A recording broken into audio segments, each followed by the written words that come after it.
안녕하세요. 매일 소상공인을 위한 메소드 특강 엑셀 기초부터 실무까지 강의를 맡게 된 이다송 강사입니다.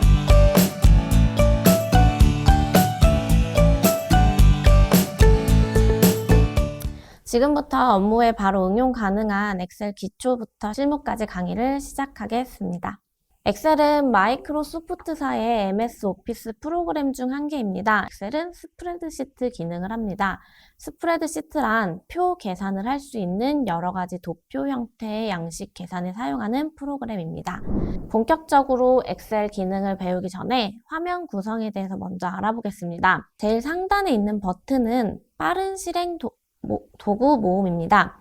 여기는 자주 쓰는 기능들을 추가, 제거해서 사용이 가능하시고요. 그 옆으로는 통합 문서 1이라고 써 있는데 이 부분은 제목 표시줄을 의미해요. 만약에 파일을 재고 관리라고 저장하시게 되면 통합 문서 1이라고 써 있는 자리에 재고 관리라고 파일명이 표시가 되실 거예요. 그리고 그 밑으로는 메뉴들이 좀 나와 있는데요. 이 부분은 리본 메뉴라고 불러요. 그래서 엑셀의 대부분의 기능들은 여기서 사용이 가능하시고요. 지금 제가 화면을 보여드릴 수가 없지만 직접 한번 홈 버튼이나 그리기 버튼 또는 수식 버튼을 눌러보시면 그 밑에 메뉴들이 달라지는 걸 확인하실 수 있으실 거예요. 그리고 그 밑으로 이름 상자라고 되어 있는 부분에는 A1이라고 써 있죠. 이름 상자는 셀 주소를 표기해 주기 때문에 나중에 되게 유용하게 사용하실 수 있으시고요. 그 다음에 이름 정의 등 다양한 기능을 하는 부분이라고 생각해 주시면 돼요. 그 옆쪽으로는 이제 수식 입력줄이라고 써 있죠. 수식을 입력하실 때도 사용하시기도 하지만 보통 셀에 있는 내용을 수정하시거나 혹은 함수나 수식을 입력하셨을 때 그 내용을 확인하시는 용도로도 사용이 가능하세요. 다음으로는 중앙 화면 구성에 대해서 살펴보도록 할게요. 엑셀에서 가장 중요한 화면 구성 요소가 이 부분인데요. 우선 제일 위쪽으로 보시면 A, B, C, D 이렇게 해서 알파벳이 쭉 써 있으실 거예요. 아마 엑셀 창을 켜보시면 알파벳이 계속 늘어나요. 이 부분은 열 머리글이라고 부르고요. A열을 클릭하거나 혹은 B열을 클릭하시게 되면 거기 있는 데이터가 선택이 되실 텐데요. 데이터가 선택되는 모양을 보면 세로로 선택되는 걸 확인이 가능하실 거예요. 그래서 보통 열은 세로 데이터를 의미한다고 생각하시면 편하실 거예요. 그 다음으로는 왼쪽 부분에 1, 2, 3이라고 써 있는 숫자 부분이고요. 얘네들은 행 머리글이에요. 1이나 3 이렇게 숫자를 눌러보시면 아시겠지만 오른쪽 즉 가로 데이터가 선택이 되실 거예요. 그래서 가로 데이터를 의미하는 게 이제 행이라고 생각하시면 돼요. 그래서 데이터를 저희는 보통 열과 행으로 구분을 하는데요. 자세히 보시면 그 열과 행이 교차되는 지점에 네모 박스가 하나씩 생성이 되어 있을 거예요. 그래서 제가 지금 화면에 표기해 둔 거는 B열과 O행에다가 색깔을 조금 칠해놨죠. 그래서 자세히 보시면 B열과 O행의 교차 지점에 하나의 네모 박스가 있다고 생각하시면 돼요. 이 네모 박스를 저희는 앞으로 셀이라고 부를 거예요. 셀 주소는 알파벳과 숫자를 합쳐서 말하시면 되시고요. 합쳐서 말해서 그냥 BO라고 하시면 돼요. 그래서 엑셀은요. 무수히 많은 교차 지점들, 즉 셀이 엄청 많죠. 그래서 그 셀들의 집합으로 이루어져 있다고 생각하시면 되세요. 조금 아까 봤던 화면에서 제가 이름 정의할 수 있는 이름 상자를 말씀드렸잖아요. 어떠한 셀을 눌렀을 때 그 셀의 주소는 이름 상자에 항상 표기가 되니까요. 혹시 이름 셀 주소가 헷갈리신다면 이름 상자를 한번 확인해 보시면 되실 거예요. 하단에는 대표적인 게 이제 시트가 있는데요. 엑셀 파일 자체를 저희가 그냥 쓰는 파일철이라고 생각을 해두시고요. 그 파일철 안에 저희가 이제 A4 용지를 하나, 둘, 셋 이렇게 넣잖아요. A4 용지 한 장, 두 장, 세 장을 시트라고 생각하시면 조금 개념이 편하실 거예요.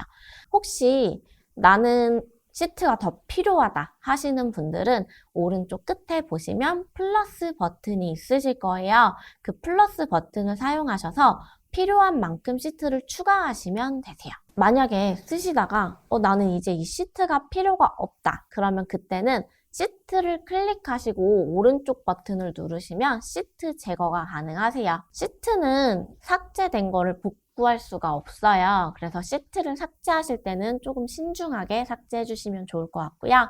화면상에 시트 이름이 다 표기가 안 될 때가 있어요.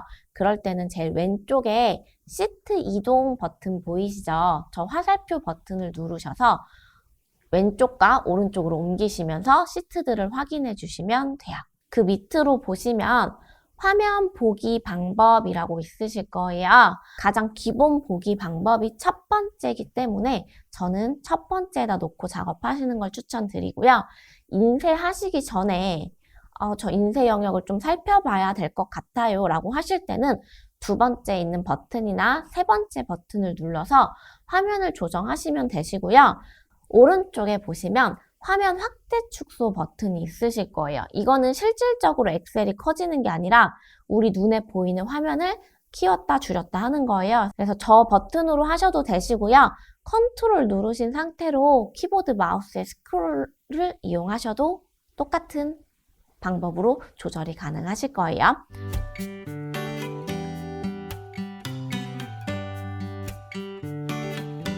지금부터는 엑셀에 데이터를 직접적으로 입력하실 수 있는 방법에 대해서 한번 같이 보도록 할게요. 일단 데이터를 입력하실 때는요. 입력은 가장 쉬워요. 그냥 엑셀에 있는 빈 화면에다가 커서를 놓으시고요. 아무데나 클릭하신 상태에서 그냥 키보드를 치시면 바로 입력이 되실 거예요.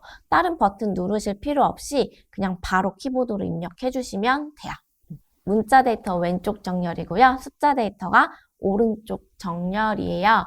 숫자 데이터 같은 경우는요. 데이터에 비해 셀 너비가 작은 경우 샵샵샵샵으로 표기가 될 건데요. 혹시 숫자 데이터를 입력하셨을 때 샵샵샵샵으로 표시가 되는 경우에는요. 열 너비를 좀 조절해 주시면 되실 거예요.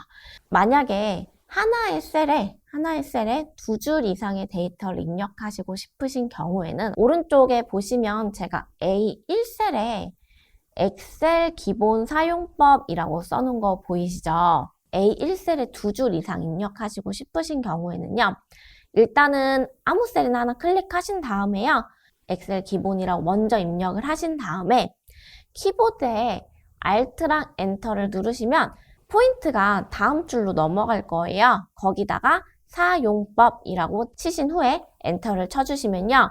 A1셀이 좀 늘어나면서 엑셀 기본 사용법이라고 두 줄로도 입력이 가능하세요.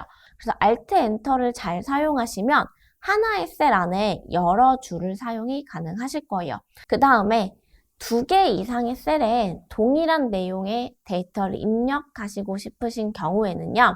원하는 범위를 먼저 선택을 하시고요. 마우스로 드래그 하시자마자 키보드에 있는 데이터를 입력하신 다음에 커서가 깜빡깜빡깜빡 하고 있을 때요.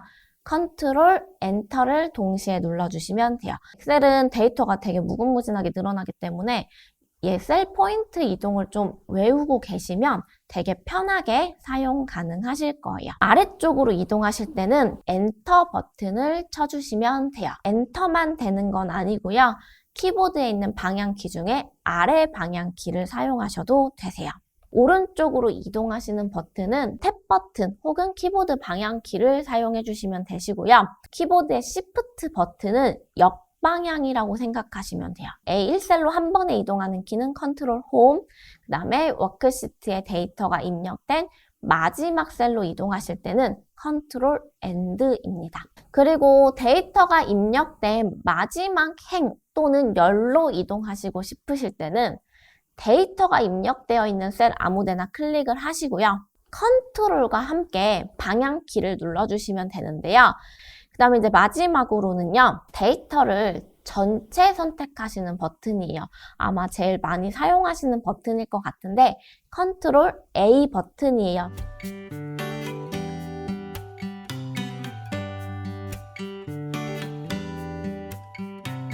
데이터를 수정하시는 방법 3가지를 알려드릴게요. 그냥 데이터를 클릭하시고 입력을 하시게 되면 데이터가 다 지워져 버려요.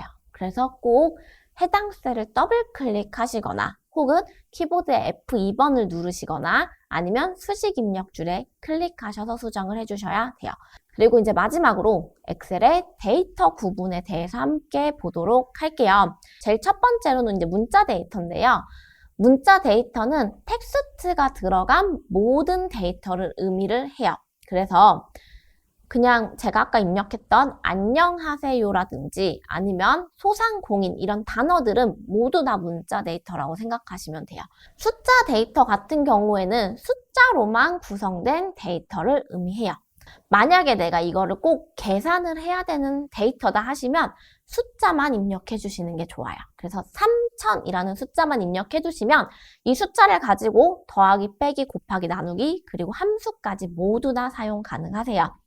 그 다음에 이제 뭐 저희가 날짜랑 시간 데이터도 좀 구분을 해주시면 좋은 게 그럼 그 날짜를 입력하실 때 화면에 보이시는 것처럼 2021-09-03 이런 식으로 하이픈을 넣어주시거나 슬러시도 가능하고요. 당연히 연, 월, 일이라는 문자도 가능하겠죠. 그리고 시간 데이터도 똑같아요. 14시 30분 해서 시와 분을 써주시는 방법도 있고요. 콜론을 이용하셔서 14시 땡땡 30 이런 식으로 입력하시는 방법도 있으세요. 수식 데이터는 그냥 구분을 하는 게 아니고요. 앞에 는이 들어간 데이터라고 생각하시면 돼요. 엑셀은 데이터의 구분이 정말 중요해요. 그래서 방금 말씀드린 셀 서식이나 함수 그리고 데이터 작업 등을 하기 위해서는 정확한 데이터가 입력이 돼 있어야 되기 때문에요. 데이터 입력하실 때 이런 것들을 좀 주의해서 입력해 주시면 좋을 것 같아요.